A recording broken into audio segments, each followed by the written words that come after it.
Sure, you get all your words out. Yeah. She's doing this for her own Okay, safety. let's do the recap. Weeds on. I gotta get my game word out. Here it is. No, I already pressed the button.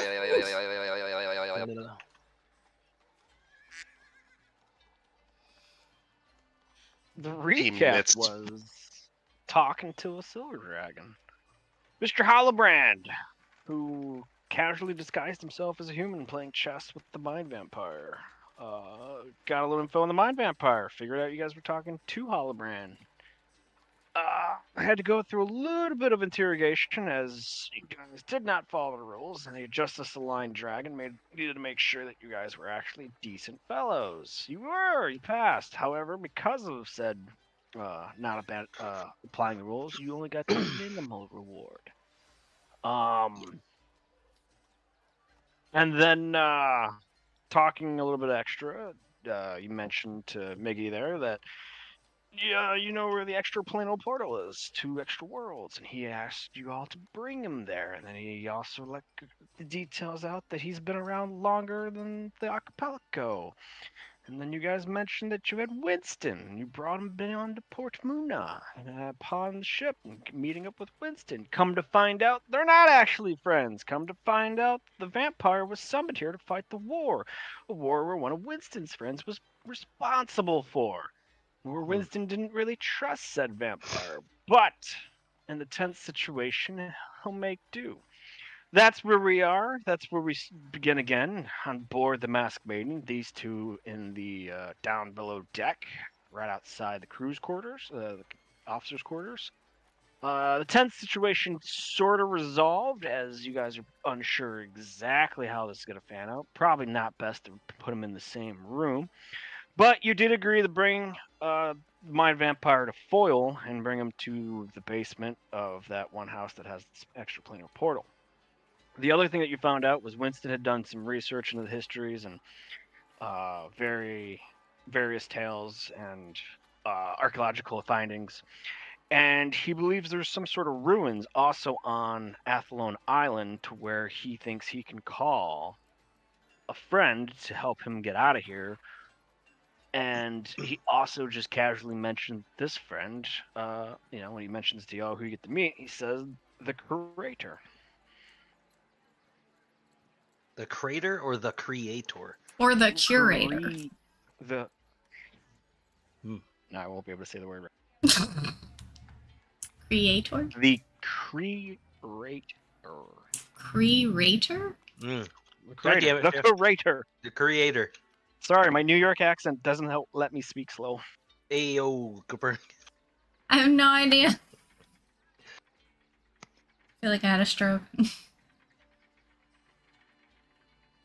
Sure, we'll meet this person. Is he going to enlighten us on said creator? So it was creator. Winston looks over at you all. Realizes what he just said. Kind of looks like he's on and he says, well, given your experience already with a extra-dimensional deity that isn't actually a deity of this plane, and what you all know, and my travels thus far with you, none of you have openly come out as stout religious beings. But yes, I predate your world because a friend of mine created said world. Huh. As he kind of takes a beat and he kind of like waits for you all to like process that. So, process. Who is this friend? I know him as Giacomo. Giacomo and I were at the academy together. A very special academy for folks and individuals with like-minded abilities. And let's just say Giacomo was very, very curious. And he experimented well. Your world, if you're ready for this, and from what I've read from the histories, some of your religions do indeed touch on it, only in the very blandest of sense, but then make fancy of it. Your world is actually a subplane of the elemental water plane.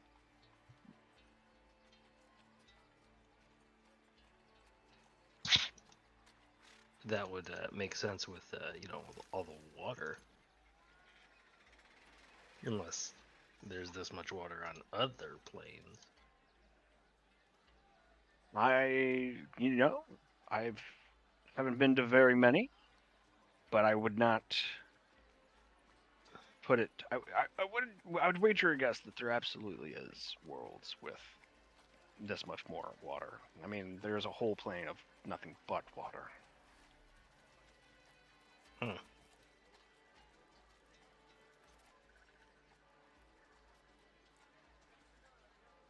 Really messing with my head here, Winston. Albeit, I'm hesitant to tell you, but like I said, didn't seem like with all the strange things you've experienced thus far, it probably wouldn't be far fetched to, tell you your your creation story for your world. Now, I predate you only because time here works different.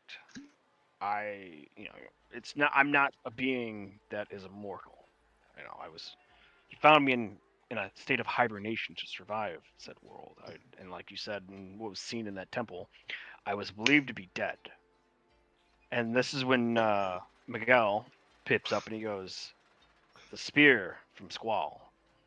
And you see Winston kind of like have like a moment where like you see his like expression go blank as he relives the moment, and his like hand kind of like goes to his chest, and he's like, and you see him blink out of it, and he goes, "Right, yeah, the Squall."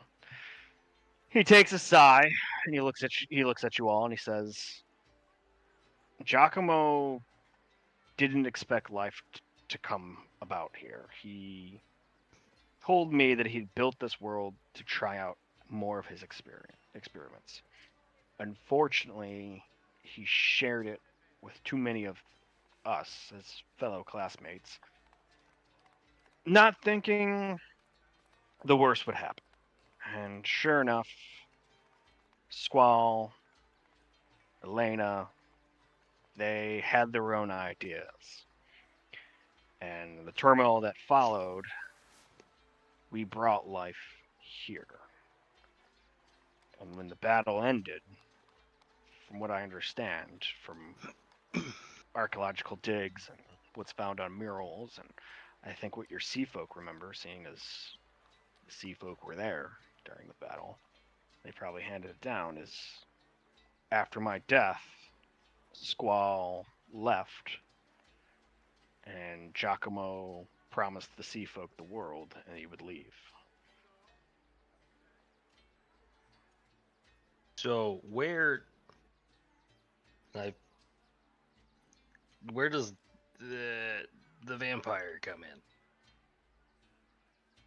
Like, he was supposed to end the war, but like, if your friend was like the creator of this world, why couldn't he just end it? That's when Miguel speaks up and he says, "Well, I've indicated that I was brought in. I was summoned to this Correct. plane by Elena, and I was chosen to fight on the side of Giacomo and Winston and Elena. Unfortunately, when the battle ended, so many of us on our side had been summoned, and so many others on the other side had been summoned, that they were unable to return, all of us. Some of us were able to return, but as I said, I was left on that island. I don't think Elena even knows I'm here." What the hell? You poor thing. Winston takes a breath and he says, "Yeah, from what I know from your histories, whomever was left here on this archipelago was left because they weren't aware of. Giacomo probably wasn't tracking. But from what I understand of your histories, you all came from a larger continent further west, and it was that large continent where Squall and his army set up shop and fought, and I can guarantee you Squall left his army, and those left was your first descendants. So all the people that are left over that just kind of got left here, those are the people of this world? Now? Huh? By the yeah, you asked this to Winston or the vampire? Winston. The vampire was kind of brought here. Winston was part of the creation. So that's when Winston, he's like, if Squall chose to leave all those he summoned and abandoned them here, Giacomo probably did not think of the errant move Squall would have done, and from what I understand of translated merfolk, Merles, is that this blue being, who I assume to be Giacomo, over the guilt of my death, bequeathed his world to them. I think they were afraid that he would destroy this whole plane and do away with it. I can see why that would be a concern. And in no way like I said, did Giacomo believe he was going to spill life into this world. So I could see why he would be conflicted about taking it away.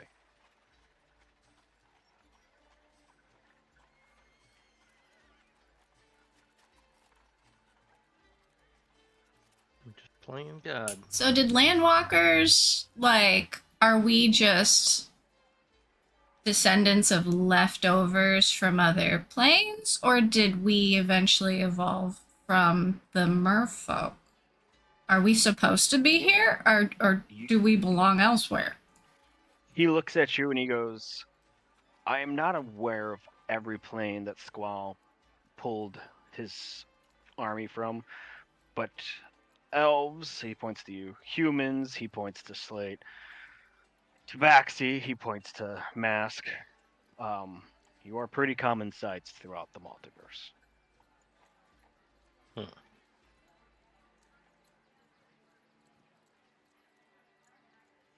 Well, So we could be anywhere, or from anywhere. I don't like it. Maybe I'm not meant to think too much into this, especially not right now. No, I did not, like I said, I did not know how you would exactly take this news of knowing for certain your creation story to your whole world, but it is an interesting concept, as I believe there are some worlds that we'll never get to know. No, now we just get to shatter everyone's religious beliefs. No, Yeah. maybe it's just best that Stealing we on don't. Miresians. Let's sail to the Knowing Miresians. doesn't really Oh, change man. anything. So, I mean, I know you did say that time passes different here. How old is this world versus how old are you? So there must be like a universal time. He shakes his head and he goes, out of all my experience before I was killed, traveling through the blind eternities and through the multiverse, every world will progress through time at its own frequency. Huh. There is no such thing as a universal time. Time is a construct only measured by the civilization intelligent enough to do so. Oh God, in this world too. Pardon if it's a bit of a sore spot, but you're saying that you were killed, but you're also saying that being killed just put you in hibernation. So, but you also said that you're not immortal, so you can die. So why did you not die? He touches his chest again. He touches the mask that's hanging from his belt, and then he flexes his fist, and you see his fist glow from knuckles down to like halfway down his forearm. And he says, this power right here that you see that I hold is not a power that I had prior to waking up. I believe Giacomo and a few of our allies did a last-ditch effort to try to save me, and in doing so, I was put into a catatonic state, and put to rest in that temple, probably with some imbued magics and enchanted around me to heal me over time and bring me and keep me alive and my spirit hooked to this plane. That's as he unflexes and he thinks about everything he just told you all. Is that's pretty much what I can surmise. That's as good a guess as we can come up with. Lord knows we have no idea where you came from. But as far as planar transportation, Sir Miguel's going to use it to get back to his place. Why do you want to call the creator rather than trying to use the planar transfer to go elsewhere? As I've said, the power I have now is not the power I had previously. Right? This has completely supplanted all my previous powers and abilities. I was not aware of this planar portal that you have found that Miguel here wants to use. I Right. would be interesting to see it, but I'm not from the world that Miguel is. Right. So the chances of me being able to figure out which one mine is to get back, I don't know. God I'd damn. rather take the chance of pulling Giacomo here, who would probably very much like to see that I'm alive, and I would wager a guess he would very much like to see your world flourishing. Yeah, but if it flourished in a way that he's not happy with it, that could end badly for us, right? Not for you. He'll be happy to see you, but like the rest of us, you know. He shakes his head and he says, "No, I think you're missing the point where he did not intend life to be here, and then when the merfolk happened to be here, from what I understand from their merles, he left them the world as if these displaced merfolk were going to live here.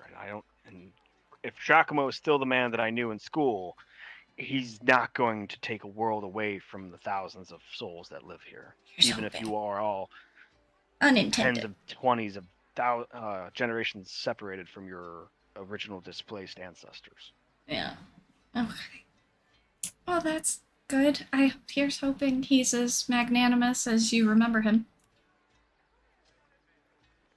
And I think the other thing we need to keep in mind of why I also want to bring Giacomo here is your Elena, is our Elena.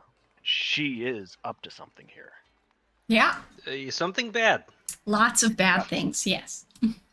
One and or Everything- two bad things. Everything that you've told me that you've come across with the demon summoning, the nightmare infesting, the blood ritual sacrifices that she's been doing in all sorts of parts, she is trying to suffuse this land with dark black magic, and I don't think that bodes well for any of you. No. I whip out the list and I show it to Winston. I say, does anybody else sound familiar from your olden days? You know, from like He the looks school over days? He looks over it and he just shakes his head. He's like, "No, only Elena Oberon. That is her name in school when we were in class together." And Wow, she didn't even try to disguise We're a it. high school Okay. project. And Sir Miguel, I don't want to be insensitive, but the death cult has been summoning demons, trapping them, and then sucking out their powers to infuse into objects of power to be used by the death cultists. Is that what they brought you for originally? Like, were you generation 1 of that whole tactic? Because you said that they brought you in to use you, and now they're doing it with demons. And he shakes his head and he goes, "No. Elena brought my kind in for our abilities to read minds and siphon memories. We were intelligence gatherers for Squall's army. We would entrap his generals and lieutenants and figure out their battle plans and tactics, discover where they're hiding, where they're laying traps, where they plan to use their goblins and the sorts. Elena, at that time, was not summoning demons from other planes like she is now." Attracts. Okay, so the only thing that she's still up to is taking things from other places and bringing them here to reinforce her army. Winston nods and he goes, I fear that Elena might have been. She was on our side at the beginning. I fear that she may have discovered that Giacomo has abandoned this plane by giving it up, and now she has designs to this plane.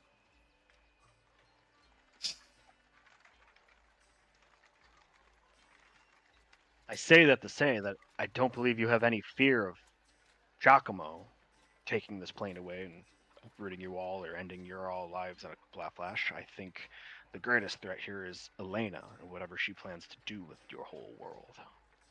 Well, with the power that you say Giacomo has, and the fact that you guys were all schoolmates makes me feel like you guys should theoretically have the same You're up. power levels, I guess. Like, why is Elena still here just working with this one subplane when there are theoretically others to mess with, I suppose? He does like a thoughtful gesture where he holds his chin and he goes, I remember Elena's thesis. It was something about the life force infused with the magical weave of all worlds. She and what her magics are akin to, the black color school of magic. There is certain blood ritualing, life sacrificing in order to obtain a greater power. If I recall, her thesis was something about along the lines of able to store up a life force of other sacrifices and being to tap into that. And this is a thesis that excited Giacomo because he was seeing if he could even build a world. I will tell you that when he was able to pull this off, as he kind of, even though you guys are standing below deck, he like motions to everything around you. Even our teachers would have been flabbergasted to learn that he had done this. And to be honest with you, if the myriads of the water plane discovered this and what he had done, they probably would have killed him and then reintegrated this plane back into the water plane, which would, of course, destroy everything here. Yeah. Huh.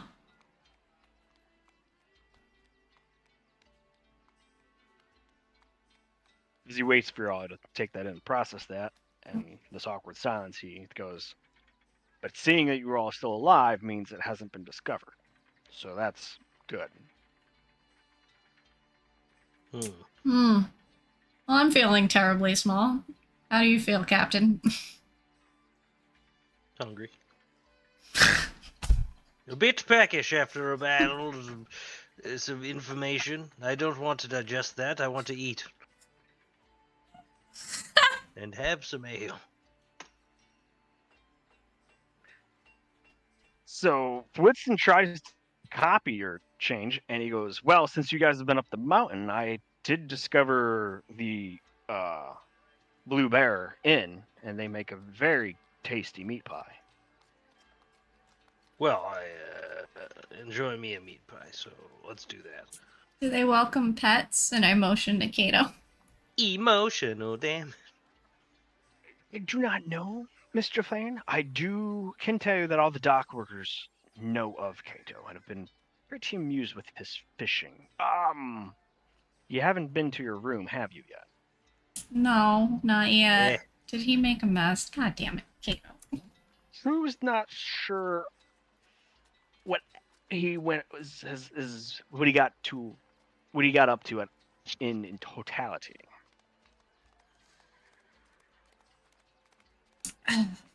Alright, I'll be back. And I go to my room to make sure there's no mess. As you open the door, it smells like fish. Oh god. Well, everything always smells like fish. We're on a ship. You see that Kato has amassed quite the wealth. If pebbles were worth anything, and he thought hiding them under your pillow was the bright idea. Unfortunately, he has piled so much that the pillow is literally on top of a pile of pebbles in your bed that is obviously hanging from the ceiling and rocks with the boat.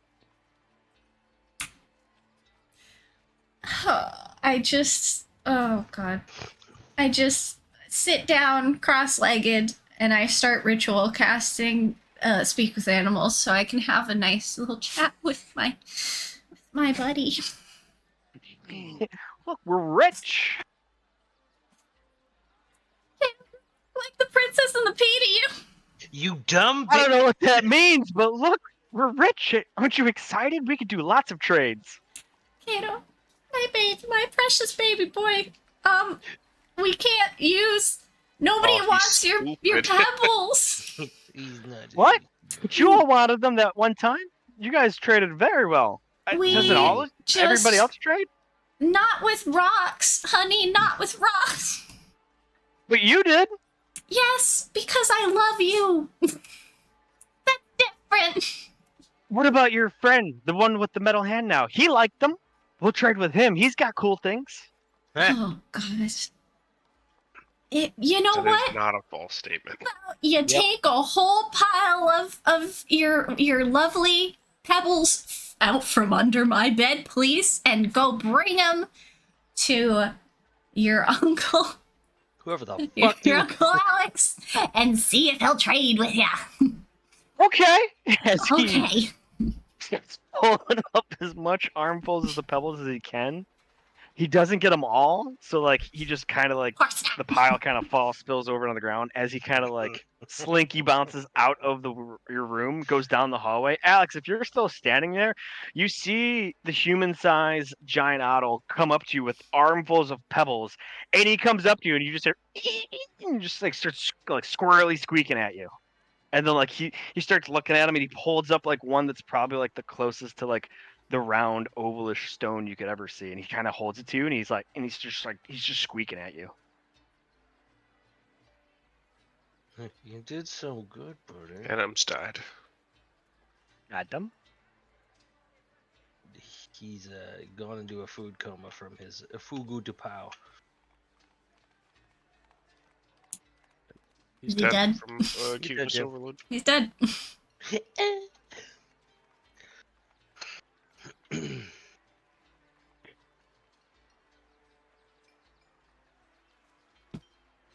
Very well. I guess we'll play that out later. Okay. Bummer. Absolutely been had. He's gonna come back. Sorry, Melissa. Needed something. I wonder how much of the mythos he actually just missed. There's It so was much good lore. stuff, too. Yeah, like big stuff. No, like we know the place that sells the best meat pies. Come on. I Figure don't it out. know. I don't know how to respond to that. Get it together. Priority. I literally can't. You asked, where is So, Captain Mask, who are you taking with you to the Blue Bear? Whoever the fuck wants good meat pies. Because I'm going with my friend, this super old vampire guy. Not like Miguel and Winston. friend, but Yes. yeah. New friends. Miguel says, I think it'd be best if I remain on the ship, secluded. I don't want to alarm any of the elves in town. No, forget them. They don't know what they're talking about. Are you sure, sir? Yeah. I'll bring Mr. Jiggums if it makes you feel that uncomfortable. They don't. A lot of people are questionable about him too. I pop my head back in and I say, "Yeah, Captain really likes to make people uncomfortable." Uncomfy. Mhm. Persuasion check. And if you're hungry, wait, I don't know what you eat. Do you like normal food? Normal. Oh, he's so persuasive. Get up! Well, a nice civilized meal might be nice after being up there for so long. I guess I will come. Also, If you don't I think- have Okay. something that may assist you. and I walk to my quarters, and I pull out a spare mask and another hat. Oh, He will don it.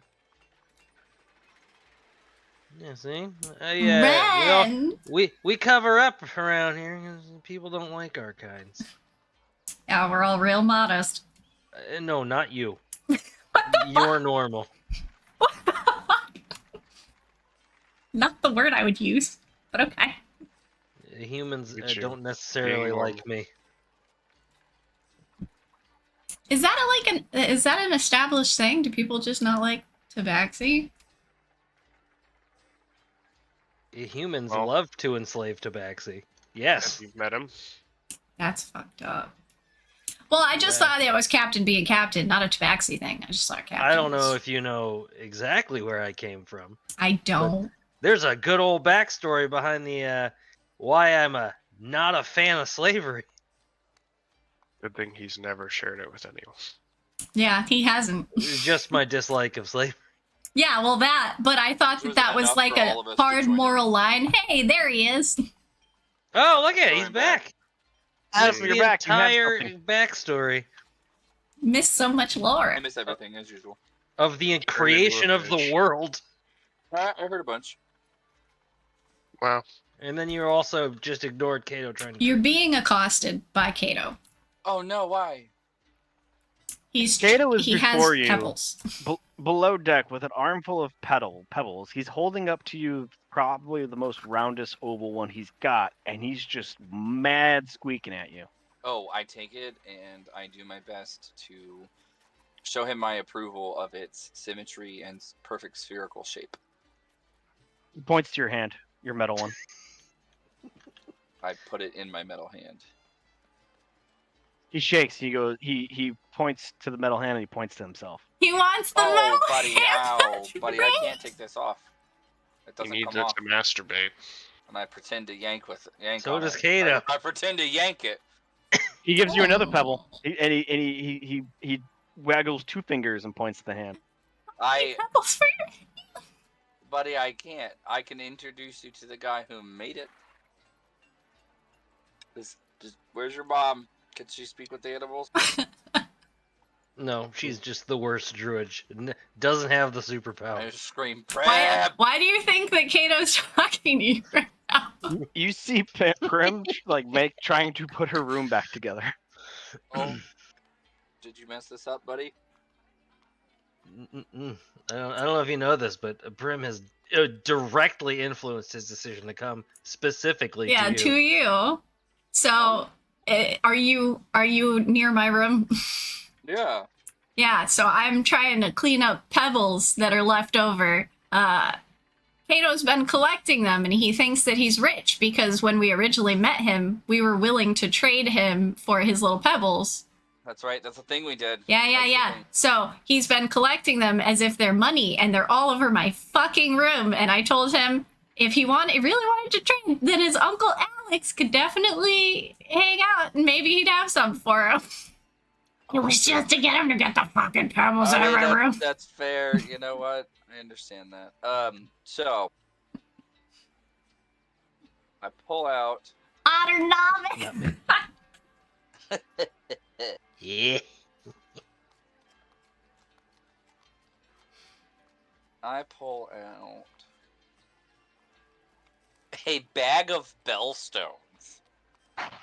Remember these magical items? You throw them and they sound like a bell tolling. Oh, I'm gonna regret this, aren't I?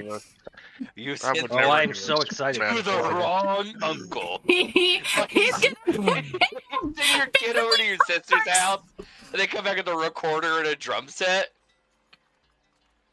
Oh yeah. I earned this. You have? You fucked up. I'm never gonna I pull out sleep the bag again. of bellstones. I pull a bellstone out, and I put it in one hand. I put the pebble in the other hand. I hold them out equal. You want I a drum take- set? The pebble, the bellstone, and I throw it at the wall.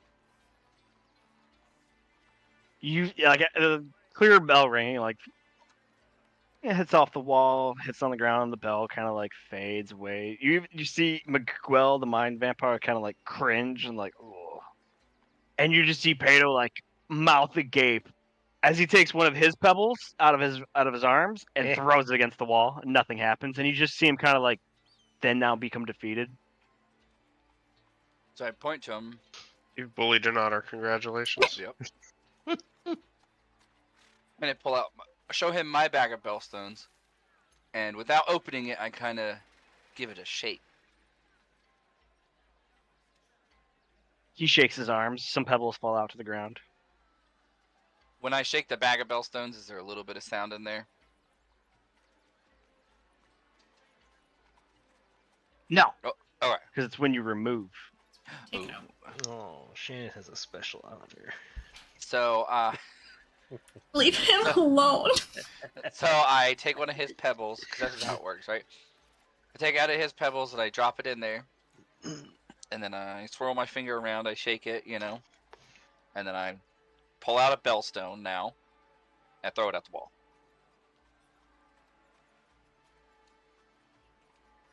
He hands you a pebble and he points at the bag. I open the bag, and I hand him the bag to put all his pebbles in. He Oh, pours God. his armful of pebbles in. He slinky bounces away and immediately starts helping Prim to scoop up pebbles. Unfortunately, he fills the bag up to its full 20 and realizes he can't stuff anymore. So he leaves the bag in Prim's room, grabs another pebble, and walks back up to you. And he holds the pebble and shakes it at you. And he points to your another pouch that you have hanging off your belt. And we're back to episode 3 of our Hell campaign, yeah, we Honor are. Hell Shenanigans. yeah, brother! And this is where our campaign cover art comes from. As if anyone has seen it. Essentially, this island is going to trade you for all your belongings for all his pebbles. I'm trying to think. I had another bag of dumb stones. There were like sunstone that I could use to cause sunlight. You gave me a bag of random stones. Ooh, yeah, I did! That's what it was. I bought 2 bags and I gave you 1. What was yours? Let me look.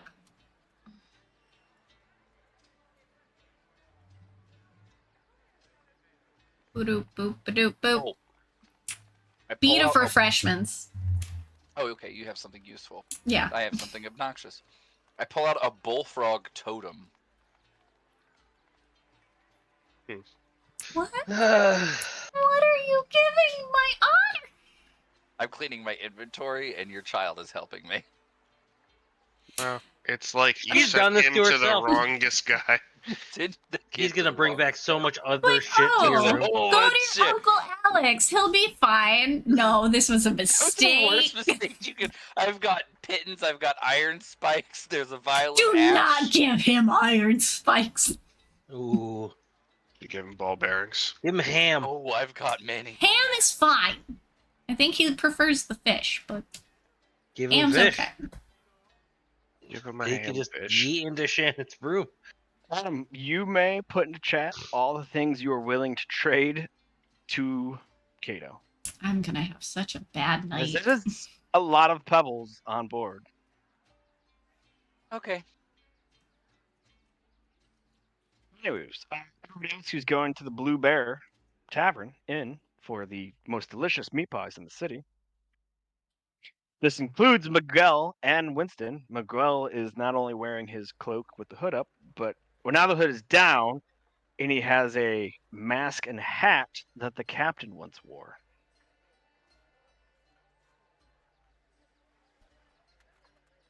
Eh.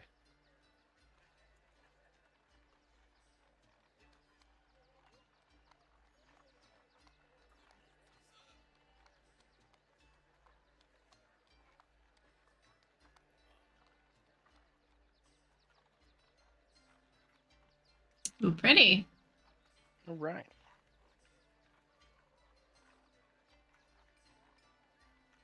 Winston leads you, Mask, and whoever else is in tow, through the dock district, around to between the merchant district and the market square, down a little cramped street that is filled with this elven architecture of, swooping buildings, stones and wooden beams.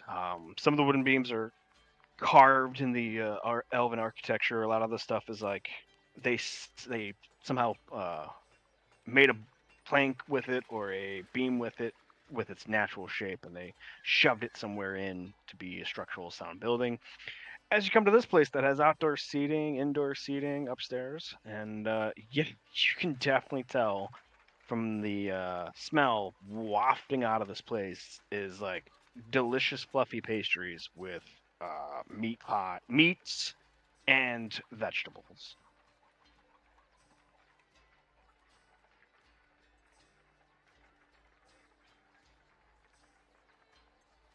I am very excited for this. You see available seating outside and inside. Where would you like to be? How's the weather out? Cloudy. But like rainy or just cloudy? Just cloudy. It's like windy cloudy, but like not windy through the streets. Like the clouds up there are moving fast, but like there's no dark stormy clouds on the horizon. It's all like sun trying to filter in through thin clouds in some spots and thicker that clouds sounds in other nice. spots, and it's just moving. Don't eat outside.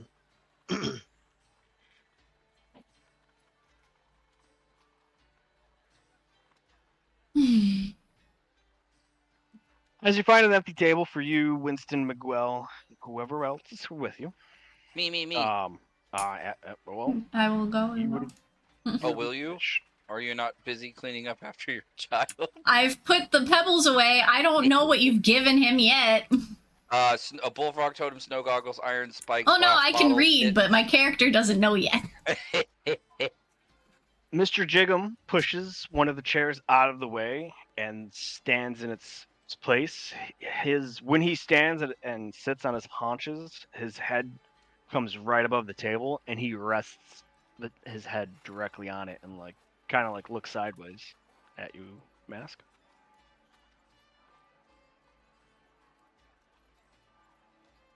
In no time at all, a tall, slender, apron-wearing, tavern-working high elf with luscious blonde hair with piercing green eyes, tall, pointy ears out the side of her heads, comes walking over to you all and says, "Ah, greetings. Thank you for selecting outdoor dining with your familiar pet." As she looks at you, Captain. Does what do they have here that's cat friendly? Like drink wise. Milk. Okay. We do actually have some cow's milk and water. Does it drink ale? Bring me an ale and bring him an ale and a water. Very well. And everybody else?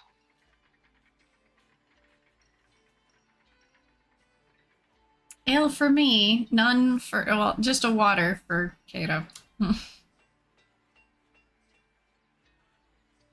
you brought Kato?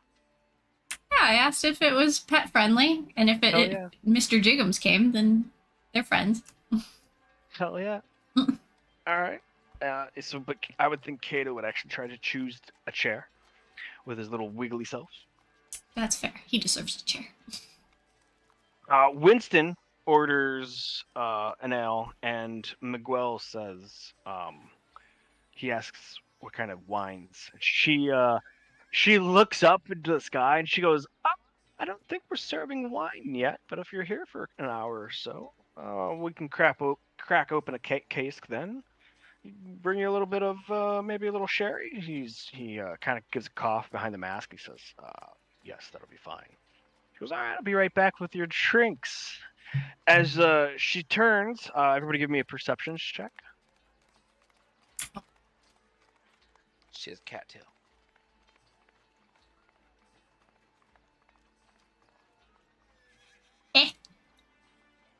I'm spurteptive. Oh my god, the client is so slow today. Yeah, it is. Perception. Not for me. I'm not percepting. No, perceive for me. She has an ass. Nice.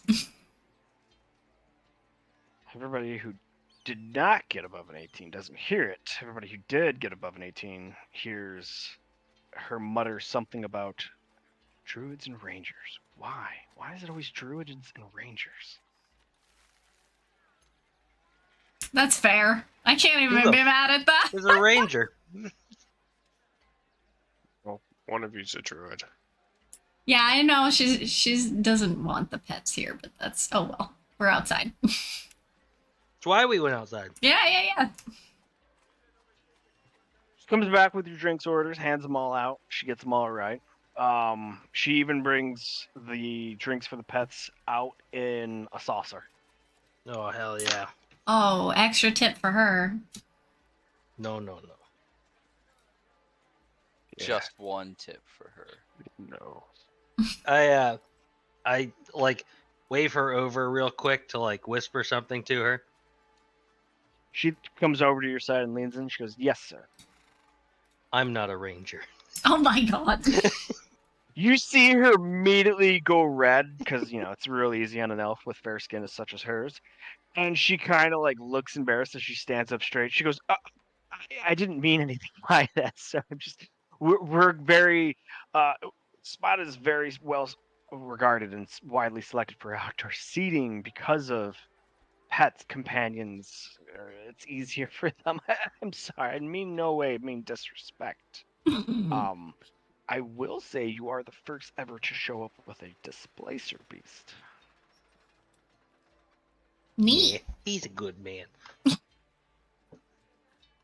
And I push the saucer full of ale to him first to try.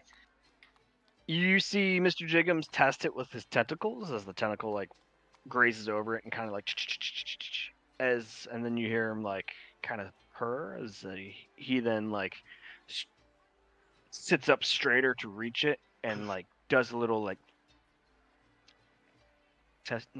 tastes on his lips a little bit, and then like leans back down to it and then just steadily like laps it up.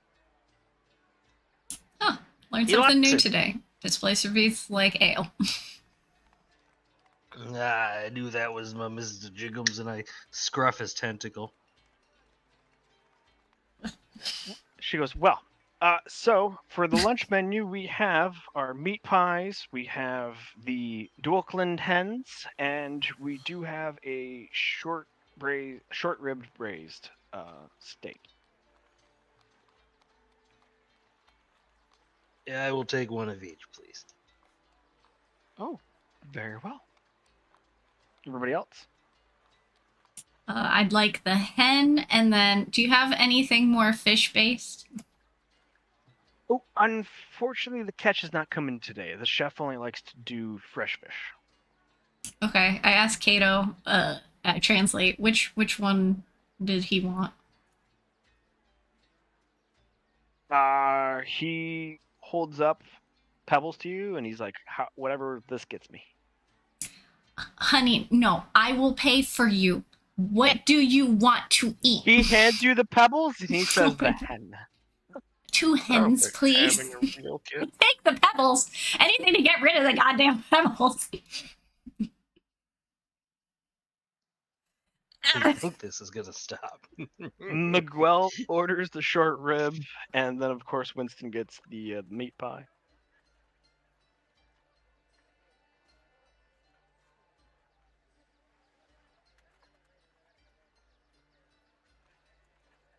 So as she leaves to go get your orders, and you're all sitting there. I didn't order.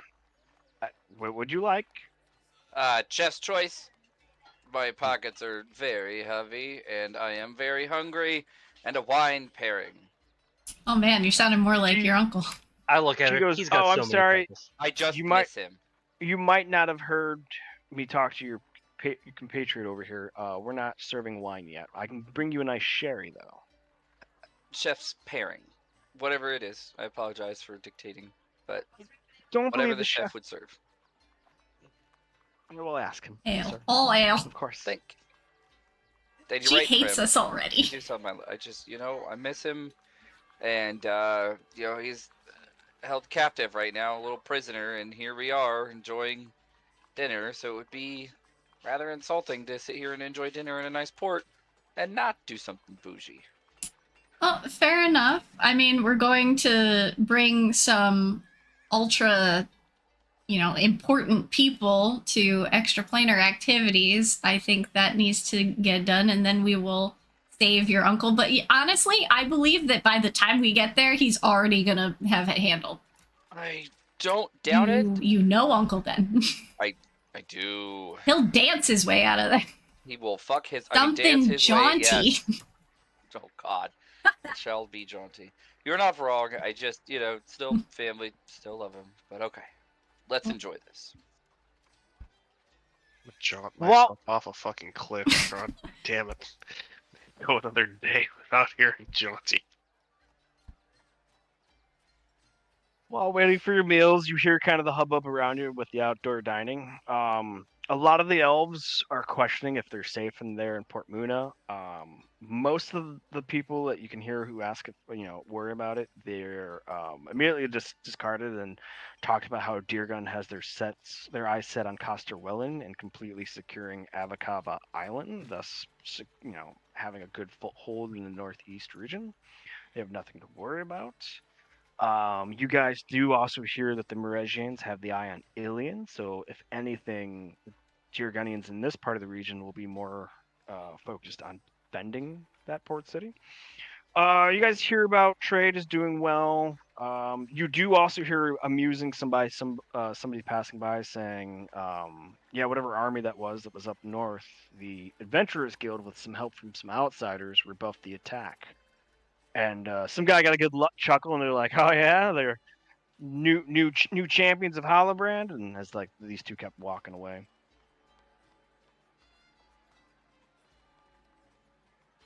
What of it? Oh, I'm glad we got the army to fuck off for a little bit at least. Yeah. And then I turned to Winston and Sir Miguel. I'm like, pardon my French. I forgot I'm with company. What the fuck is French? Miguel? That's what it is. Pardon my Elvish. Yeah. Miguel goes, "Oh, there's no need to be excusing. I've lived with silver dragon and animals for the majority of my life, so this is quite a change."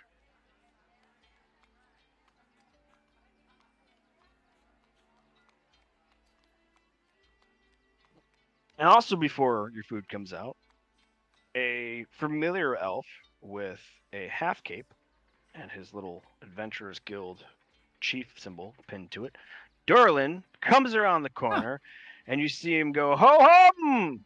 If it isn't the crew of the Masked Maiden, I heard you all were back in town." As he starts walking up, he pulls an empty chair from a table of folks, spins it around, and sits on it backwards, facing you all. And he claps a shoulder onto Adam's back because you just so happen to be closer, and he goes, "Ah, pretty successful.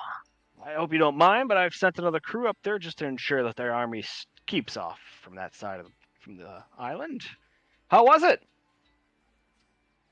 It was an adventure. Yay. He kind of ribs you, and he goes, "I see what you just did there. Do you want admission? I'll give you admission." Admission of what? The Or Adventurers Guild. The guild. Admission to the Adventurers Guild Yeah, here the- on the guild here. Portumna. Just throw down some roots. Actually claim some loyalty for once. Our loyalty is to the whole plane. We're here to help everybody. If we're stuck on this wonderful island, we can't help anybody else. That is quite the lofty goal. Have you tried telling the Meresians that? The last time we were in Meresian territory, our friend almost got jumped. Well, no, he did get jumped.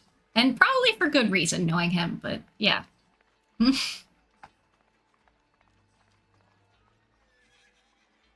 Yeah, I heard the worst thing that you could possibly do to Emergian is insult him enough they re-educate you, as he does it with quotation fingers.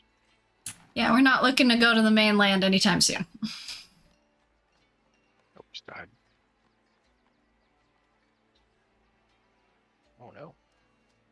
Yeah, did he leave? Yeah.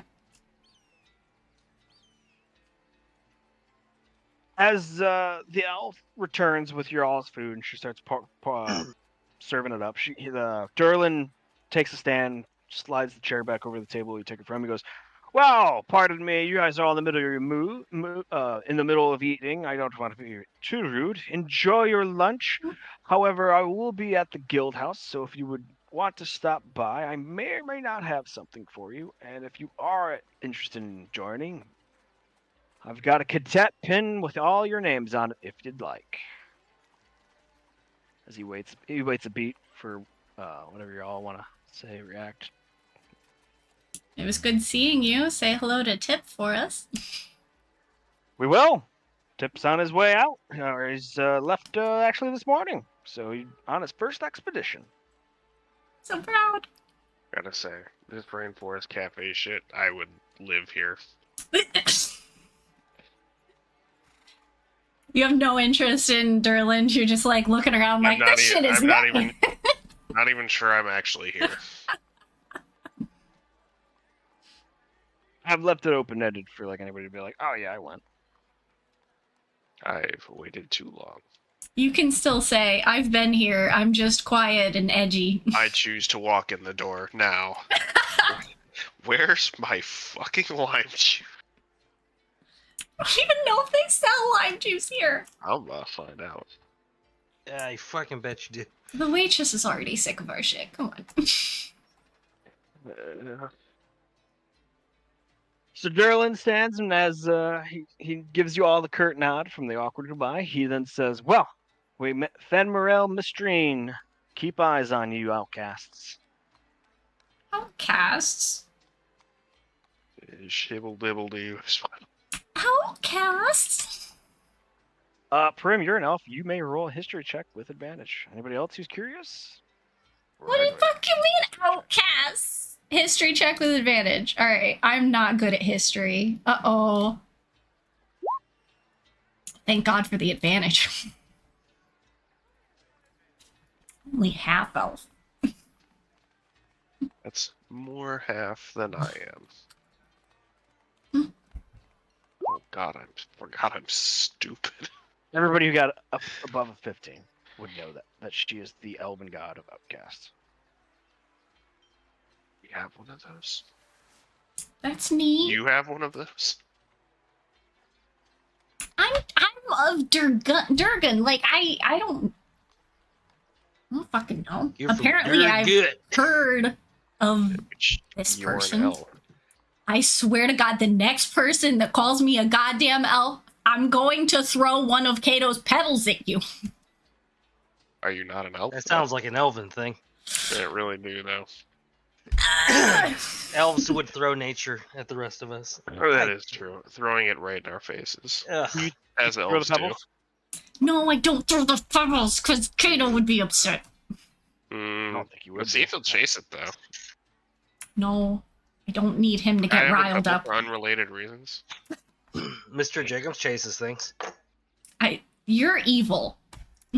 I am not. You have to be evil after what you did to that familiar. That's so It's not done yet. fucked up. This is a forever It's thing. so fucked up. It's not done Oh, yet. is he wearing the hat right now? Absolutely. Oh my Amazing. God. That's a fucking displaced breeze with a little hat. He's going out in public with his purple. That's what it's for. I did post it in the chat. Hell yeah, he did. I also gave him a matching scarf. He has not yet received his purple matching scarf. Oh, it's there. Oh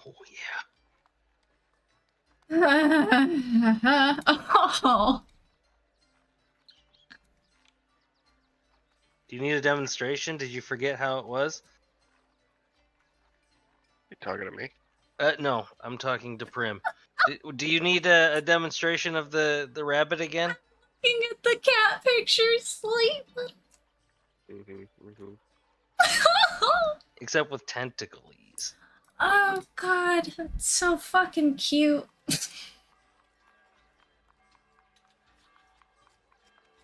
Is our food here yet? Your food's been there. Your food showed up, which made Thank Derlin God. respectfully leave so you guys can enjoy your food. And not a fucking drop of lime juice in sight. He's absolute chungus.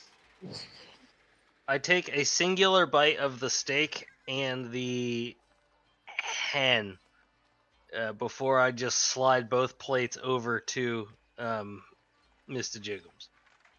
Mr. Jiggums tries to take small bites, but he takes a good chunk out of both. But as he goes for the short ribs first. He then uses a tentacle to push it back to you as he swallows, and he takes a bite out of the hen and slides that one back to you as he's just like chomping at his chops. And Oh, are you guys sharing? I look at him and I point to the two dishes, slide it back to him, and I point at him, and then I point at my meat pie and I point at me, and I start eating that. he immediately bites like full on, like all teeth come out, and bites right in the short rib, and then his tentacles fucking fall upon the hen and devour it. I wish I could talk to Jiggums. He's so precious. He's a good kid. Why can't you? Because he's Because not. he's not a beast. Yeah, he's not a beast. He's monstrosity, right? Hell yeah, he is. Do they even speak a language? I don't fucking know. Abyssal? I don't know. That would be my guess. If you start meowing at it, it'll probably hit you. I mean, to me, it's just a big Yeah, cat. languages, displacer beast. Well, Oh, so it can only talk. Okay. meow. Tentacle wax. That would be the first time. Kato, how do you Found out like the that- hen? The giant otters have more intelligence than a displacer beast. He knows You how to wouldn't trade know box. it from the way she. Stop shaming him. I love him so much. She's so mean. Mean, yes, as you terrorize a harmless, helpless familiar. Utterly despicable. It's fake. It's not. It has feelings. It doesn't. It feels fear. Good. What the? Oh, Toughen him up. You know? You're gonna learn today. what the fuck? Please explain. He is going to learn every time I summon him that he is going to be attacked. And he better learn to fucking survive it or just accept his fate. He butters toast. This is his life. You have a familiar? Mean. The hat. The hat You- summons a familiar. His little beret. Mr. Yeah, Jacob's raspberry hat can beret. summon either a rabbit or a dove. To which he just sends Tell Mr. off Jacobs to to get. its death. Would you rather he use a real bird? No, I just there are other ways to exercise your pet. Would you I don't- prefer I use a otter, maybe human size?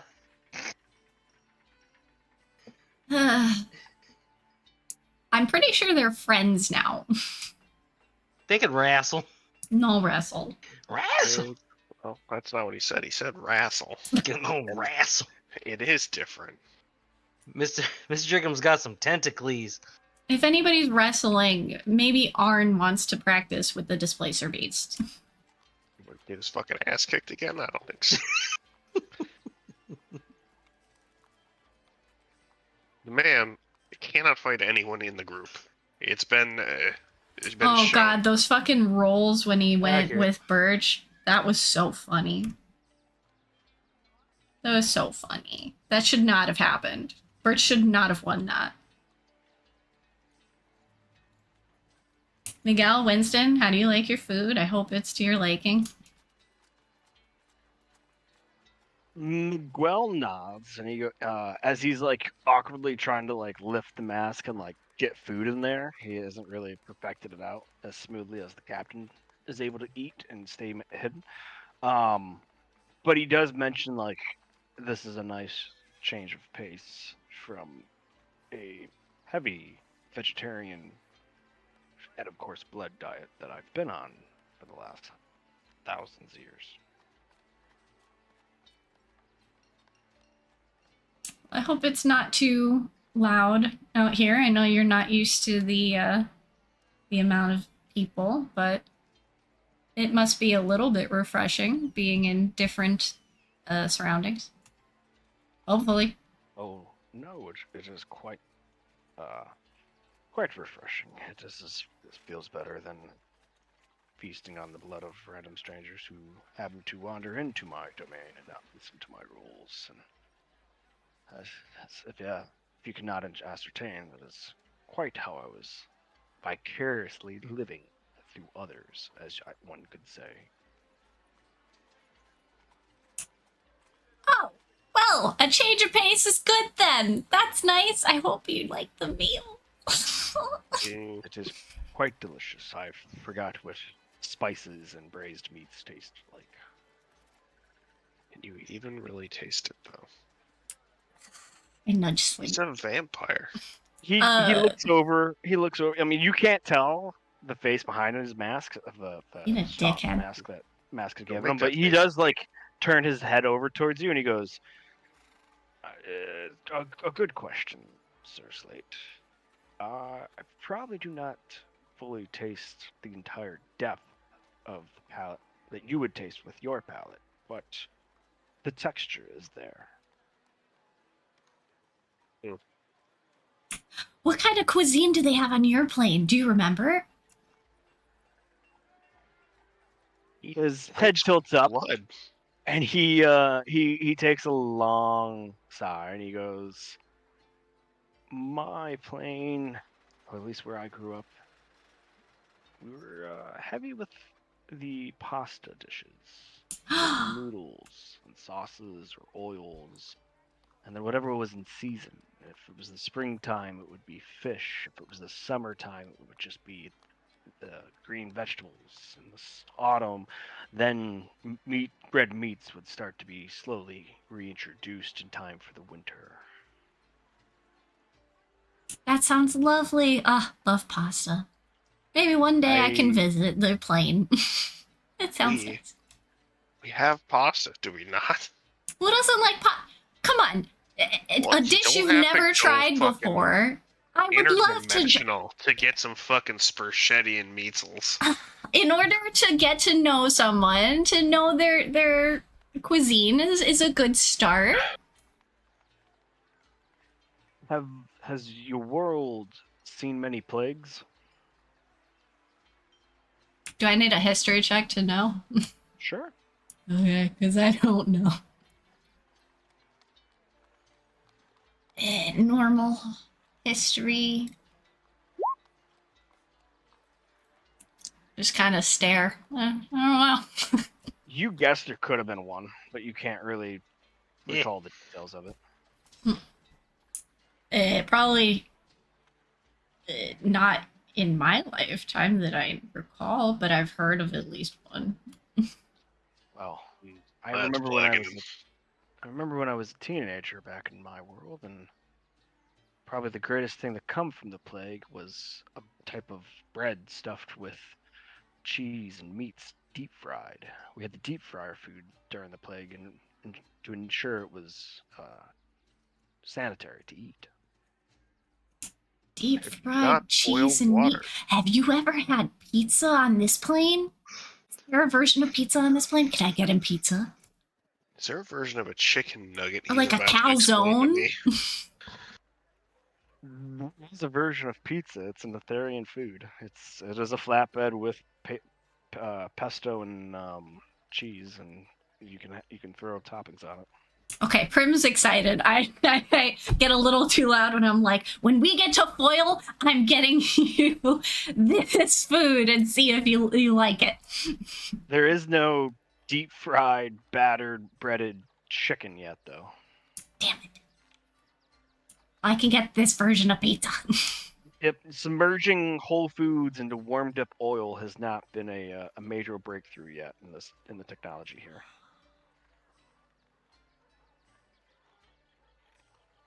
All right, but we'll be there eventually.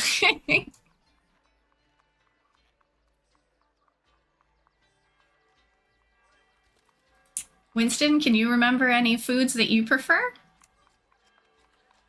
My mother's sandwiches. What kind of sandwiches? Bacon. Bacon. Flying hog's ham. That was my favorite. A little bit of yellow ketchup, a little bit of oregano seasoning, and ham from the Flying Boars. Well, I mean, I look at Captain and I say, oh, we definitely have ham. We can make you a sandwich on the ship, probably. Birch is a really good cook. How dare you? You cook your sandwiches? Have we discovered paninis? Pananes? He looks. He goes, "I've never cooked the sandwich. No." Do we not have the concept of toast? Why would you cook bread twice? It just ruins bread. It's already cooked. Just eat the bread. Where is my fucking lime juice? Not fucking present. Yeah, you have toast. Okay. So toasted sandwiches. Do you guys not make the toast? I retract my previous statement. regular- Toast is fucking delicious. Yeah. What the fuck? I didn't know if it existed. I was role playing, Shannon. Yes, Shannon. Yeah. Well, that part I knew when it came to the lime juice. Unless you're just really upset that you don't currently have lime juice. How long have we been gone, and through what ordeals have I passed? I need some fucking acidity in my life that isn't you guys. He's gonna get scurvy. I'm gonna get angry.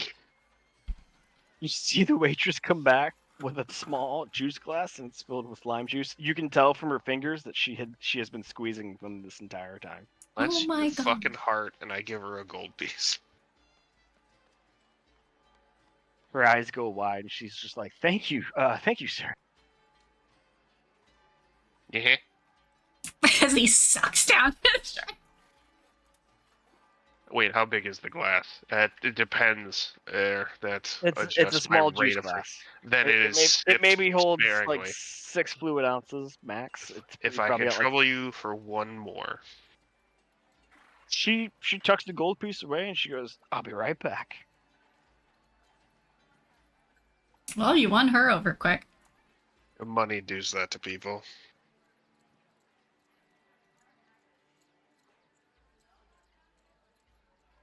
So, I don't think I've done much of anything except be slightly wealthy. It's like my favorite thing. Actually, while we're is. back in town, I wonder if this place does tattoos for Arn. No, yeah, he's Or finally if we got have the money to. for it. Yeah, I don't know if this is where, or if we have to go to a different port for him. We probably should cash in those 10,000 gold pieces worth of diamonds into something a little more carryable. Yeah, well, Adam has the list. And we need to pay our workers for, Yep. taking care of business while we were gone. Take a care of business. Yes. Yeah. Every night. Mm-hmm. Great, now that's in my head. Nice.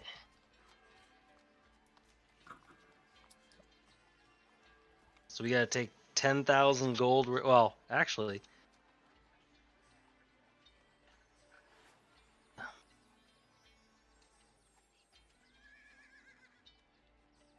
Actually, I thought it was. Hey, I could be wrong. Hang on. Look at him, he's wronging. well, while he figures that out, I turn to Kato and ask, so, what did you end up with your pebbles? Did your uncle give you anything fun? Oh, Bag that makes him ring. I got a bullfrog that lets me see invisible things. He gave me these cool things that I can't see in. Gave me a bunch of long, spiky metal bits. Gave me other spiky metal bits that were like flat on one end. Gave me some rope, a couple horns full of like this really smelly black powder, and 2 water skins. Okay, some of those sound fun. A little concerned about spiky. What's spiky? What's pointy? What's that about? He shrugs and he goes. He like holds up his like little paws in like 6 to 8 inch apart, and he's like, spiky metal bits, this long, and the end pointed or flattened. Okay, so is there an equivalent of like a pawn shop here in town? There's a general store, yeah. Okay, yeah. Yeah. Darling, Kato, how about you practice more of your trading, and if you trade in some of those, especially the spiky things, at the general store, they'll give you, and I show him some gold coins, and I say they'll give you this, and then you can use this to get all kinds of fish from the store. And do you want to do You that? want those rocks. Get them round people. Those rocks will appreciate and value. You don't even The know. pebbles will not get you as far as these gold pieces, or like That's not sometimes they do silver pieces. Imagine not wanting to deal with your otter so much that you just took it to town. You send him off to talk to No, I'm random not sending him people. anywhere. I'm going with him. Are you kidding Uh-huh. me? Do you want him to throw a bunch of bells at people? No. And Yes. what if somebody Yeah, takes him absolutely. and skins him? No. He's No one's taking must him. be protected. He will be. He's gonna be yucking bellstones at people. He's protected. No. Yeah. That's why I have to make sure he doesn't make a nuisance of himself in town either. Mm, You're his handler. You're No, I'm not his handler. I'm his friend. You're his handler. That is my You child. are my ma. You are He my is ma handler. So ready. Awesome. We're gonna get you so many fish. But I can get fish. Yeah, but like we're gonna find fish that aren't from these waters that you can get, that you don't have to wait for. They're gonna have variety for you. I promise. They're gonna have some cool looking fish. And if you don't want fish, we can get you something else. Did you like the hen? We can find you more snacks. If you don't want snacks and you just want fun stuff, I can get you safe, fun stuff that you can play with on the ship. Snacks. Your uncle can. Right. Snacks. See, everybody loves snacks. We'll get you something. Your uncle can get you fun stuff. No, do you know what? Don't bother your uncle anymore. I can't trust him. He loves dynamite. He does. He almost blew up me and Slate one time with a sinking cat. We need to teach your otter how to throw dynamite at people. That would be hilarious, and he would probably have a lot I of think fun that's doing the that. next venture. My heart couldn't take it if something It's happened. also to him. 15,000 gold of diamonds that we have left after giving 10 to Arn. imagine us. But we also have to pay the ship. Yeah. Imagine worrying about that at a time like this. Who are you talking about? When you said we're paying them before? Shannon was talking about it. Yeah, no, she's like, oh yeah, we also have to pay the ships. And I'm like, well, who else are we supposed to be? I thought we were talking the thing. Yeah. Mind you, that's copy and Permit me. pasted from the loot document that Adam handed me last session. So you do have those gems still. War Mage gem? What's That's that? not a real gem to be traded. That's an actual item. Oh, we're trading yeah. it. Can't be getting rid of that. The honor has it now. No. He's war on. Oh, worth at least 25,000 gold. So you can haggle. Meanwhile, VC wants to play his Jurassic Park game. No. Wait. It's just stuck in my brain now. Well, then we're gonna go to what's it called? A jeweler. Meal and drinks were about 6 silver. She did come back with another glass. This time she got it all the way up to 6 fluid ounces of lime juice. Lemon lime juice. Hell yeah. About to Combine the call it two. lemon crime juice. It's you know what I getting mean? crazy. Yeah, woo. She called us rangers. But yeah, so if you want, Are you not? No. He's not. Oh. He took offense to that. I'm When have asking. I ever used a fucking ranged weapon ever? That one time? It fucking did not. Your verbal insults from across the room? That You know. emotion. You know the time. All of them? Every time. What's the bill? I'll pay for Miguel and Winston as well. Me, Kato, Miguel, and Winston. This is coming out of your shares. That's 24 silver pieces. 24 silver pieces. What a bougie ass restaurant. Uh, A whole I gold. give her 43 for the tip, so. Thank you. Please come back to the Blue Bear. We'd be loving to have you and your companions. Well, you make some good meat pies, so we'll be back. I will pass your compliments to the chef, sir.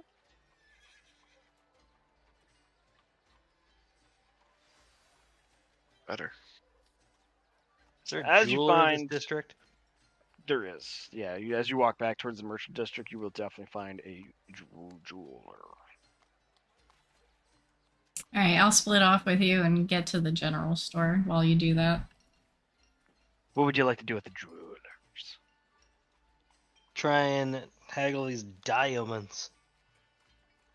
Hell yeah. They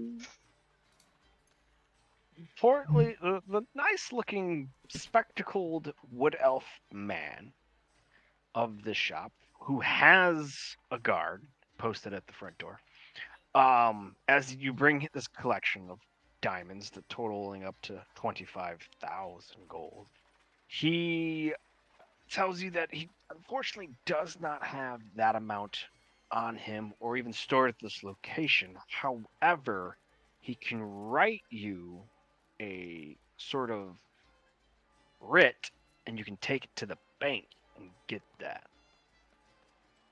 I've seen this one. The market crashes and we jump off a building or something. I'm in. I'm taking it immediately. Any excuse. Any excuse, really. I'm gonna ask him what do you value these diamonds at? He says the total collection you have here is 25,000. Well, it was pretty spot on. Well, could you do 26? I mean, I don't think you're gonna find better diamonds around from where we've discovered these He doesn't wonderful have pieces. the 25. Yeah, He can doesn't still have- write me a writ, I read these so balls. it doesn't matter how much he's selling wants to do for me word for word, because he's just gonna write me a check. He says he would love to, but you are a first-time customer and his first time dealing with you. He's moving diamonds, and especially at this volume, like the bulk discount is just he couldn't do. Oh.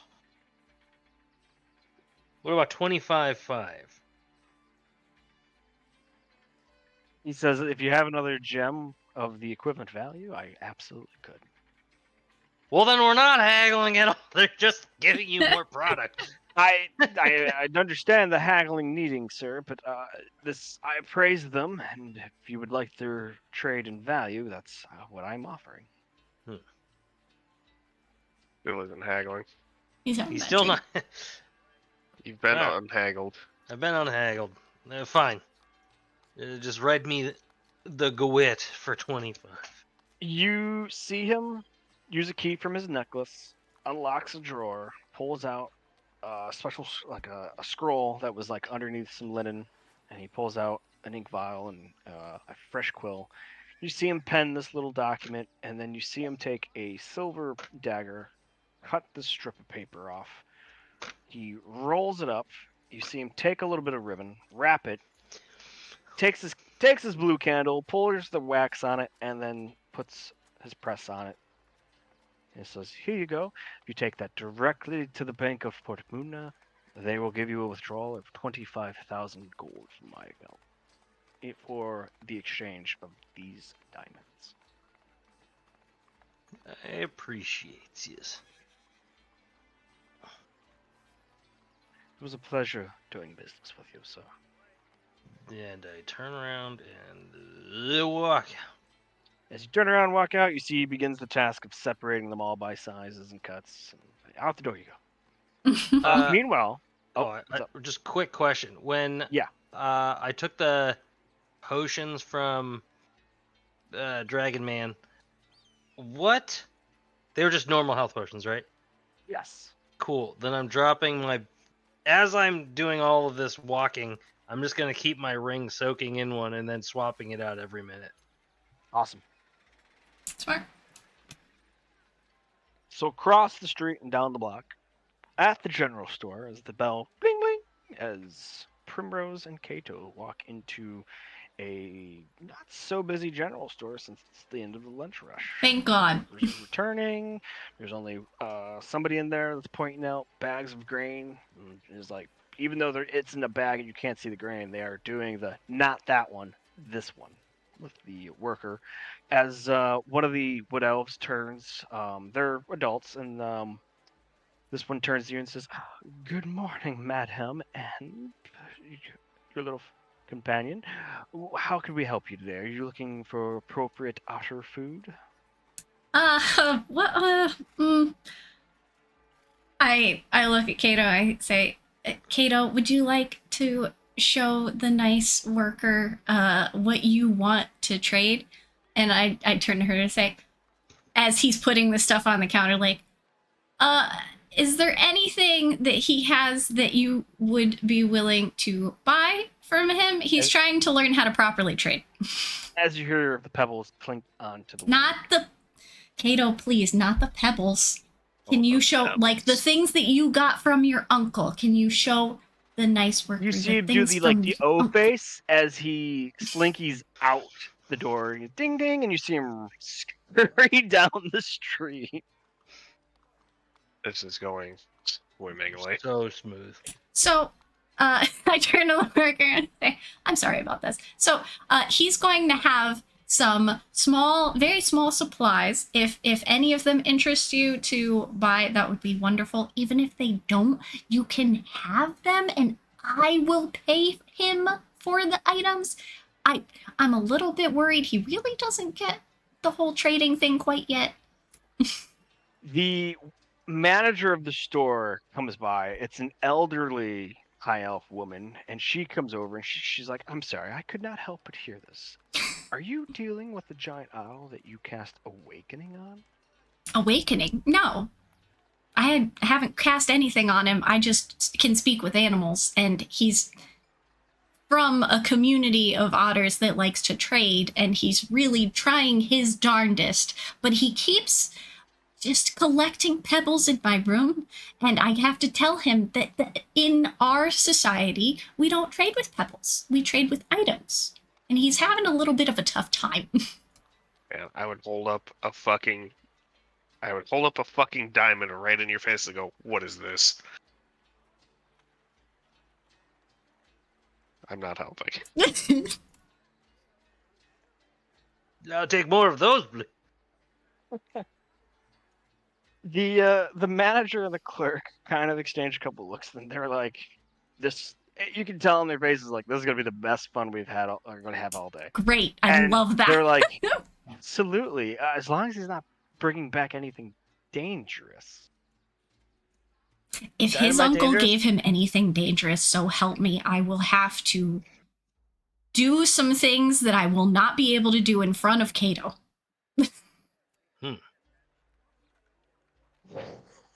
Okay, we will help. Thank you 5 so minutes much. later, he comes. You see people in the street, like, taking a wide berth. He's just scooting. As your little, like, bounding slinky of a giant otter bounds in through the door. Bing, bing, goes the bell on top. As he's wearing the snow goggles, they're, like, on his head, down below his nose, so he's, like, looking over them. And he has what looks like extra canvas from the ship in his arms in a bundle. And he comes over and he stands all the way up, towering over the counter, and he throws it down and starts unraveling it. And before you see 10 iron spikes, 10 pittons, 2 glass bottles, a foot of hemp rope, a little key ring with a key on it from somewhere, and a powdered horn that kind of already some of the black powders already came out. And then you see him also move another thing off the side, and there's pebbles strewn in all around him. Hey, I'm a little bit worried about that key ring, so I pick that up and I tell Kato, I will buy this from you because I don't know what this is for, and I don't know if we're supposed to part with this. But everything else, and I turn to the worker and I say, is there anything here that might interest you for your store? Kato says, how much do you want for it? Kato, I will give you, and I take out 2 silver pieces. I say, can I give you 2 silver pieces for the key ring? He's like, oh yeah, and he takes them and he throws the silver pieces onto the pile of stuff he's trying to sell. Kato, you need the silver pieces in order to get the snacks and the fish you want later. You can use that directly to buy some fish, honey. Oh, he starts picking up the silver pieces. Yeah. Everything else we're gonna trade, and we're gonna hopefully get some more coins for you to spend on fish and snacks. Okay, buddy? You see the clerk is like holding back a smile. Her eyes are absolutely beaming. This is like so much fun. So she picks up the iron spikes and she's like, oh, fine. And then she like thinks about it for a moment and she looks to you and she goes, does he understand me? I can translate. Sometimes he seems to understand, and then other times it kind of just goes over his head. So anything he doesn't seem to understand, I'm more than happy to translate. So she grabs the iron spikes and the pins, and she's like, these are great adventuring, exploring tools. These will, you can actually get something decent for these. I give Kato a thumbs up. Just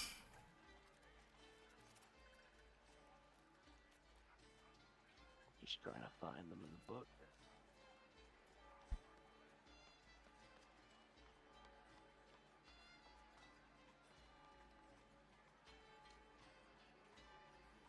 She picks up the glass bottles and she goes, these make great containers. You will definitely get some shiny pieces for this.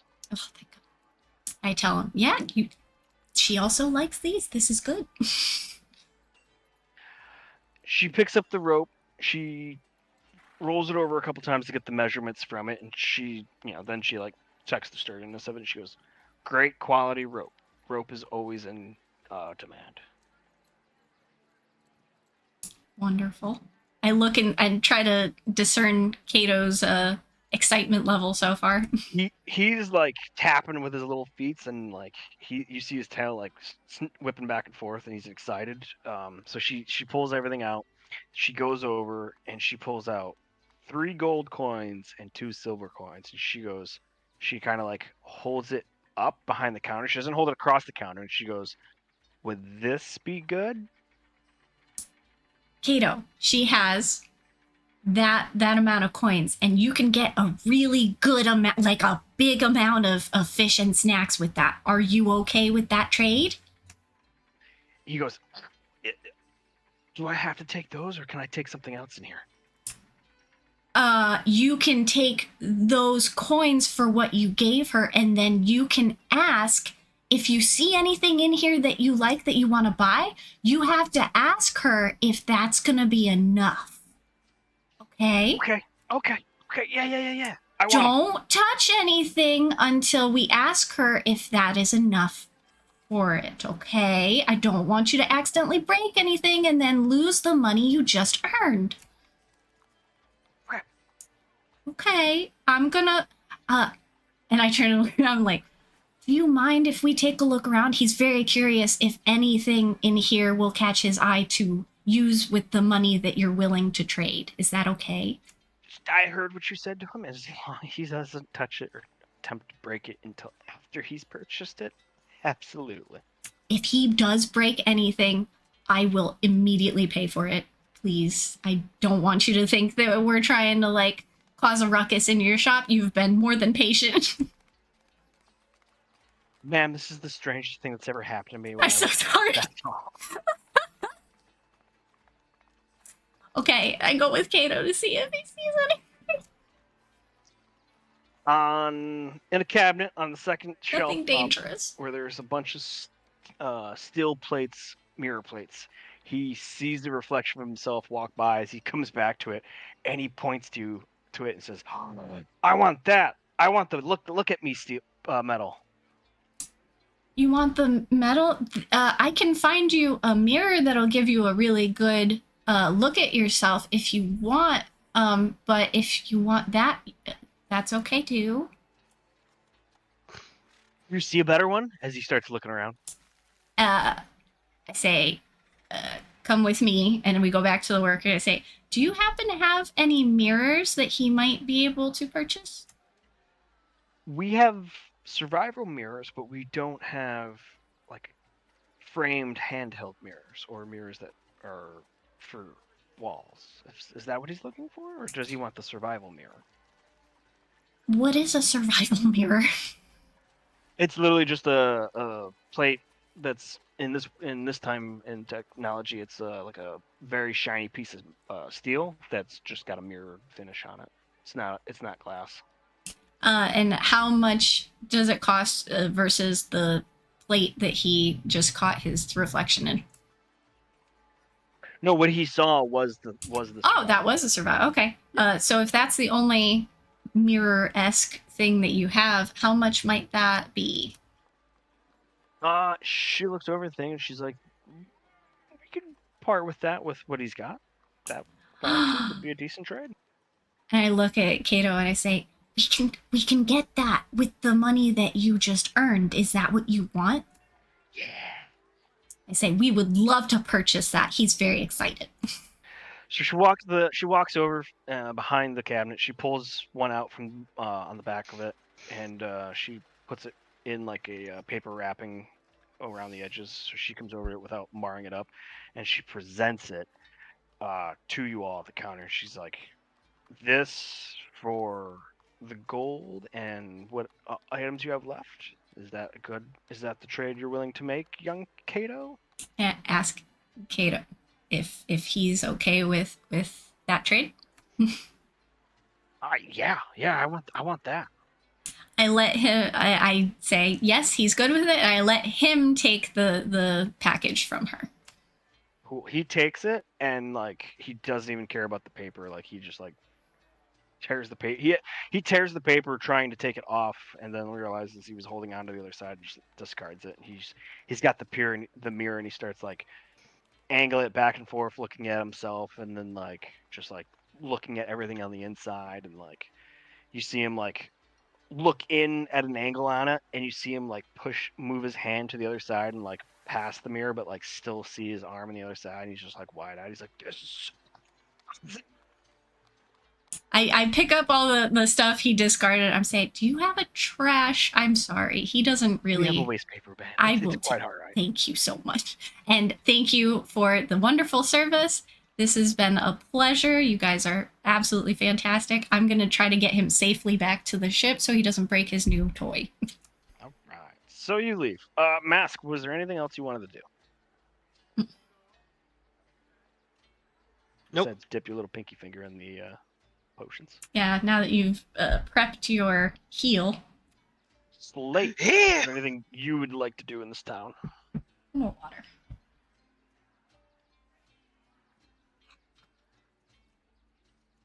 Slate, did you stay at the Rainforest Cafe? Yes, I'm here now. I'm staying in this building. Is there anything you want to do in town? Well, I'm good. I just want to enjoy myself. Yeah, girls just want to have lime juice. Mm-hmm.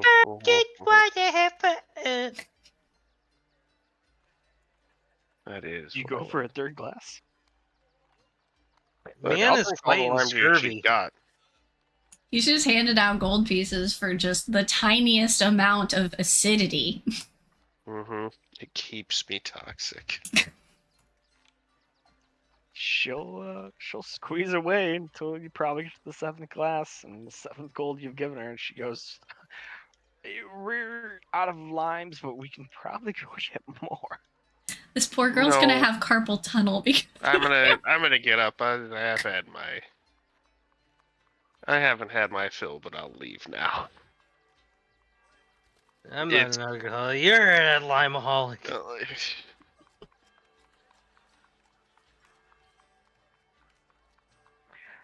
So back at the ship, as the sun starts to break through the horizon in the evening, and the crew members are all congratulating Mr. Jiggums on his dashing hat, and they're saying things like, "Ah, you're the cat's meow now." Yeah, yeah. Ooh, it's my kind of crew. You know what I'm saying? I can't. When It's so Prim good. arrives, Kato holds his little steel mirror close to his chest, and he slinkies up on board where there's Mask and Mr. Jiggums, and Kato gets into the rigging.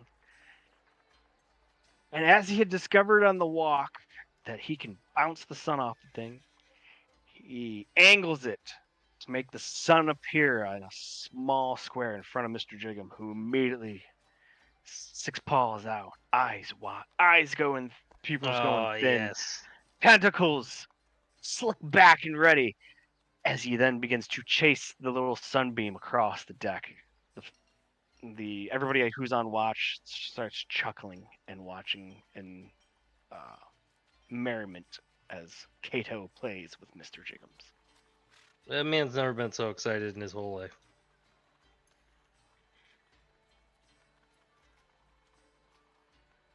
At least they're having fun.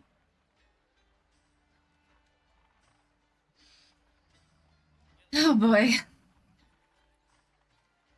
One of the crew members looks to you, Captain, and says, "When do we make sail, sir? I think the men are getting restless and Probably pretty shortly here. Because, we got to drop off a passenger. Did you head to the bank? I was on my way there. Oh, yeah, it would real easy. You would have got to the bank, you stood in line. We would have got to the teller. You were told God, I had to wait got, in line. you had to queue, man. You had to be in the queue. You hand her the writ, and you tell her where you got it from. She inspects the seal, breaks it open with a letter opener, unravels it, looks to you, looks down to it. She goes, "Do you want this all in one sack, or would you like this in trade bars? Any other denomination other than gold?" Give me a sack. A sack of cash. Very well, sir. If you take a moment and wait over there, we'll bring out the payment. Thank you. The men will be very pleased. It took about like 7 minutes, but she does come by, and she comes over to the one where there's like a bars to pass it through, and she goes, "If you would like to count it, the bank manager will bring you over into this room, this side office, if you would like." Sure. Why not? Actually, no, I don't care. She went to take the bag from you and point you around, but then she said, "Don't care." She goes, "Okay," and she hands you off the bag, and she goes, "It was a pleasure doing business with you, sir. Enjoy the rest of your day." Oh, it was a pleasure doing business with you. Mm. I'm Scottish. 25,000 diamonds gone.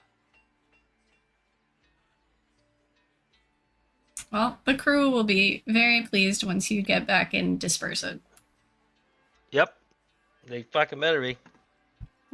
And then we can head to Foil. I've been foilayed.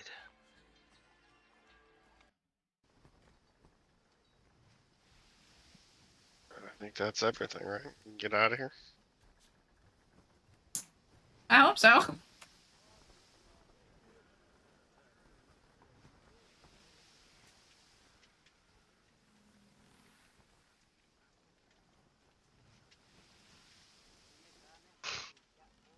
Let's get the fuck out of here, man. Let's go save our crewmates. Hell yeah.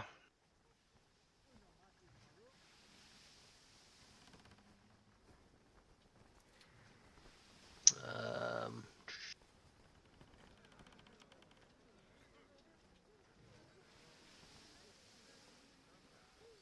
-1 officers. During the quiet of the first night after making it out to sea from Portumna, the dead quiet of the night, wind, the sailing, and all that, so it's like normal sounds as you guys were full bellow. You can hear very, very far off in the distance the percussion sounds of cannon fire somewhere. We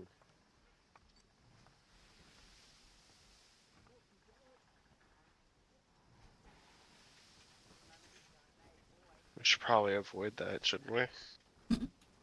Well, if we want to make good time to foil, I'd say yes. The what? I So like, if you guys are just like doing your casual stuff around the ship, like you'd hear it, like even if you're in your bunk and not falling asleep, but like you would be like, "Wait, is that what I think I heard?" Kind of like that. That's how distant it is.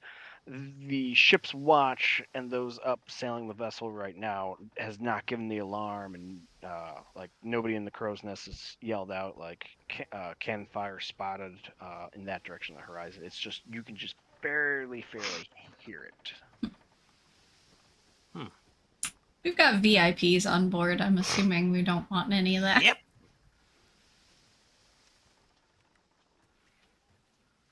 that slowly signal that we're diverting. Yes, Somewhat absolutely away. will be diverting. But it definitely alerting like part of the whoever's up to the noise and to be ready. Mm-hmm.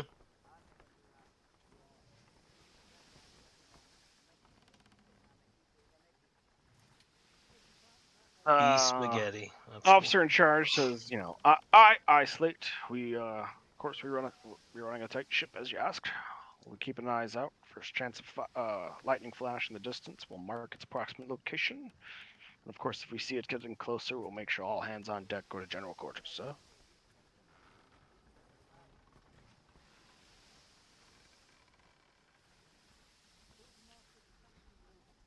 Night Please. goes without alarm. In the morning, at first light, as both the masked maid and the traveler's shadow are traveling in pairs heading south. Between shift changeovers, the folks up in the crow's nest are like pointing backwards at the horizon from whence you came, and they're exchanging looks. And the oncoming member is checking the spyglass twice, and starts nodding his head and sees it. And the relief nods his head and gives him a thumbs up, like good. And he's like, "Yep." Starts climbing down. The officer in charge of the quarterdeck and the helmsman, when the captain steps off, calls out, and he's like, "Just turned on him. Do you have him in sight?" "Aye, sir. Eyes on 2 vessels trailing at the horizon." And Aye. the officer in charge goes, "Very well. Keep an eye on them." And if like the captain ever comes by, if you feel like you came up to check on things or whatnot, he'd give you the smart salute, checking with you, and he would let you know. At first light, they noticed that there were 2 vessels in pursuit directly behind us, same heading as us. Checked in an hour. They have gotten no nearer to us, but we will continue to monitor them. Eh. Well, that's foreboding. Foreboding.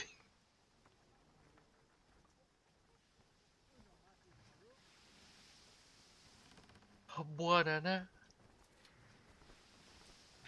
On the second day, as you'd be sailing past Brockport, and beyond that, you're about to encounter the motherfucking Pearl Chain Islands, a merchant ship flying Netherian flag, trying to come in the opposite direction, that hails you. It literally you're called up on deck. And this is like midday. You're called up on deck. The officer in charge tells you, Captain Mask, this merchant ship is hailing us. Correctly identify us in Mask Merton, asking for meeting with you. Okay. Do you accept, sir, or we can hail them back? Yeah, let's do that. I don't trust them, but we'll try it. As they mentioned, the captain gives the word. Your signalman does his thing from the the front of the ship. As the vessel comes into range and with closer, you see their sails start to go up. Your officer in charge, makes the call to furl your sails as you start to come to a slow. Yeah, you notice that this ship has plain cotton sails. It does fly the banner of the Ntharian Empire, and you notice that on the side in script it says "Freedom, Freedom Unbound."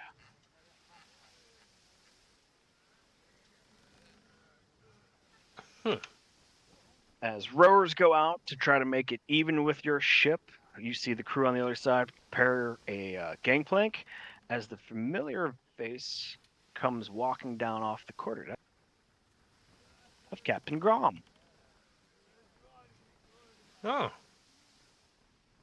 He waves out to you. He goes, "Oh, Captain Mask. Don't know if you remember me from the party at the Viceroy's mansion in Bonn. I was hoping we'd meet. Permission to come yeah, aboard." As he motions to his guys waiting with gangplanks. yeah. Come on. Yeah. To man as his crewmen lay out the gangplank that extends out to your ship. They rest it on their board. Your crew, steps on it to make it steady. They, get it over so it's not going to fall off. And he walks across it. And even though, the seas they're not rough, but they're not steady. They're so that both ships are independently swaying and bobbing up and down, so that it's not at all a steady board. But he crosses it with no problem, no stumble, no hands out or bouncing issues. As he comes aboard onto your deck with both feet, and he proudly stands up in his finery, and he throws his arm out there to shake your hand. I stick my hand out to him. It's a pleasure crossing paths with you this fine day, Captain Mask. How's your winter been? Yeah, profitable. You know, You see him pretty good. twinkle his eyes and raise an eyebrow, like, "Profitable. Good to hear. Good to hear. Where are you coming from?" Oh fuck, what's the name of that stupid Portumna.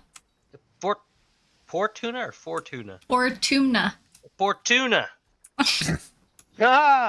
Dealing with the elves. Yeah. Yeah, her Hope you kind. got them over good. I swear to fucking God. Ooh. I'm up to Tanny Yard myself to also deal in part with the elves there. I've got a whole shipment of cloves, I think, and the elves up there are gonna pay a handsome gold coin for them. He gives you a wink. Hmm. Then on the way back, I hope to stop back in Rockport and get some more of that ale stored in that ever ice box, and head back to our dear friend the Viceroy in Bonn. You know how he likes a good cold brewed ale from Oneida and Rockport. I But recall. say, Don't we all like a nice fresh cold ale? yeah, indeed. But say, enough about business and exchanging merchant secrets between two free merchants such as ourselves. I'm glad that our fate has crossed paths. I do have a question for you. I've heard on my travels that you may or may not have gained favor with the Silver Dragon of Dwarkland Island. Is that true? Yeah, that's true. We have met him, and he's been very nice man dragon. Pray tell, may I ask, what did he bestow upon you? I gesture over to Mr. Jigum's purple hat. That very nice hat that my friend over here is wearing so very nicely. I hate that that's super accurate. You see his mouth agape as if he is just in utter shock because he believes you, but he's just in shock that that's the answer. Well, it's not like we really needed anything, or I really needed anything. I've got my boat and my people, so what else do I need? As he regains composure, you, sir, quite the gentleman, and very surprised to know that your kind exist out here in such a cutthroat world that you would only ask of a silver dragon for a hat for a displacer beast. Does it not fit his head very well? Oh, it does. It does very well. I wish I had a good bottle of brandy to share. Please be a guest of mine tonight aboard my ship tonight. I will have my gallery chef cook a fine meal for us. What do you say? It sounds very nice. Let's do it. All your officers, they're welcome to attend. They're, I Some can of only them can be extend kind of feisty. if it's respectfully. This is extend to your officers, yourself, any passengers who are of course ranking of your officers. I of course will keep my crew to my ship if your crew is staying to your ship. Fair? Sure. Fair. All right, this way. Ah, as he gracefully goes across the gangplank, even as like at the peak of the waves, like there's like a 3-foot difference between both ships at one point in time as he crosses over, and He's just so confident. I love that. I fucking love that. What a man. But we're gonna end it there as you both are reefed sails and at a stop still in the middle of the ocean, just north of the Pearl Chans Islands. Here with Captain Grom's ship, the Unbound Freedom. Go bind his freedom. I loved your Yeah. answer so fucking much. About the What'd hat? you get from the dragon? I got that cat hat. Look at it. It's very nice. I have a cat in a hat. I didn't tell him what anybody else got. I told him I have received. You told him the most important piece of information. I told him the only relevant piece of information that he asked. What I'm did on a I whole other receive? ship.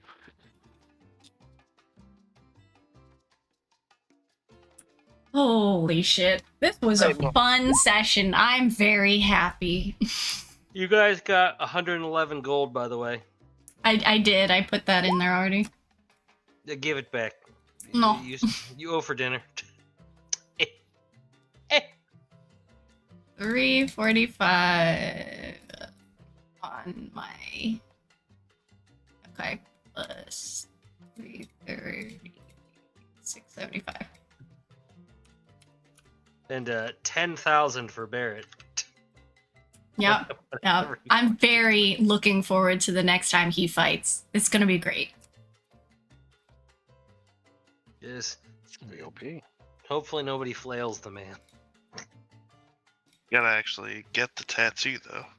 Yeah, he's gotta track that down. But I specifically grabbed the spell jump so that the next time he jumps at somebody, it's like 3 times as much.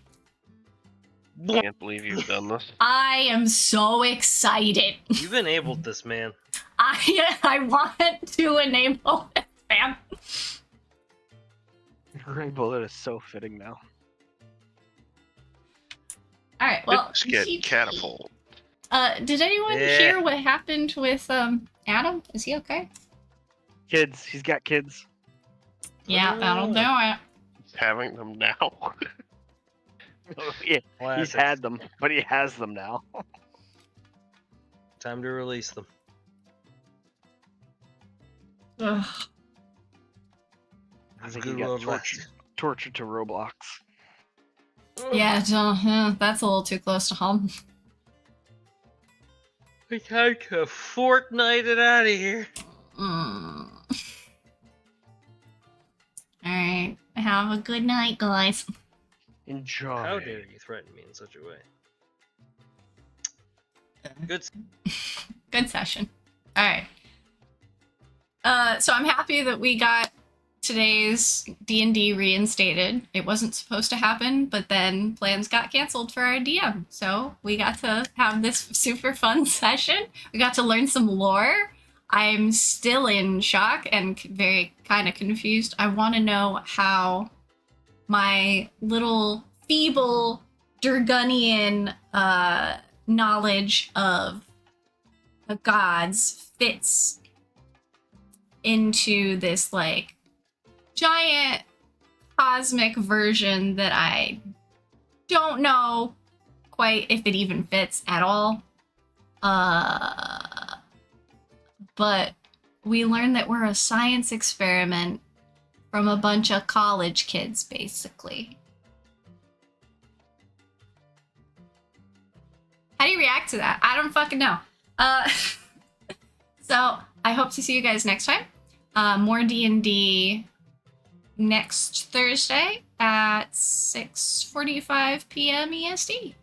Other than that, have a great day.